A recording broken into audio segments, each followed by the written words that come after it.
போல இன்னைக்கு நம்மளுடைய வாழ்க்கையில நம்ம கூடாரத்துல எதை நம்ம மறைச்சு வச்சிருக்கோம்? நான் அடிக்கடி சொல்லுவேன், இப்ப சில பேர் வட்டிக்கு விட்டு சம்பாரிச்சிருக்கலாம், அதாவது இங்க வர்றதுக்கு முன்பாக, ஆண்டவரை ஏற்றுக்கொள்ள முன்பாக.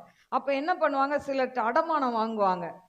மூக்குத்தி, கம்மல், கொலுசு இந்த மாதிரி வாங்கி வச்சுக்கிட்டு அவங்க அதை மூட்ட முடியலன்னா இவங்களே வச்சுக்குவாங்க.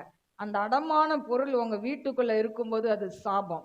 நீ வட்டிக்கு விட்டு சம்பாதிச்சேன்னா அது சாபம். வட்டிக்கு விடும்போது கையில மற்றவங்களுக்கு பணம் கொடுக்கும்போது நல்லா தான் வாங்குவாங்க.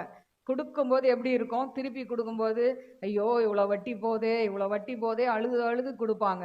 அந்த அழுது அழுது கொடுக்குற சாபெல்லாம் யாருக்கு? வட்டி கொடுத்தவங்களுக்கு. அல்லேலூயா. அதனால தான் பைபிள் சொல்லுது, நீ வட்டி கொடுக்காத அப்படின்னு சொல்லுது. அல்லேலூயா. அதனால வட்டி கொடுத்து சம்பாதிக்காதீங்க. பணம் வர மாதிரி தான் இருக்கும், ஒரு நாள் மொத்தமா சுருட்டிட்டு ஓடி போயிடுவாங்க. அல்லேலூயா. அதனால உங்ககிட்ட கேட்டா இருந்தா கொடுங்க, இல்லாட்டா இல்லைன்னு சொல்லுங்க. வட்டிக்கு மாத்திரம் யாருக்கும் உதவி செய்யாதீங்க. அல்லேலூயா. எனக்கு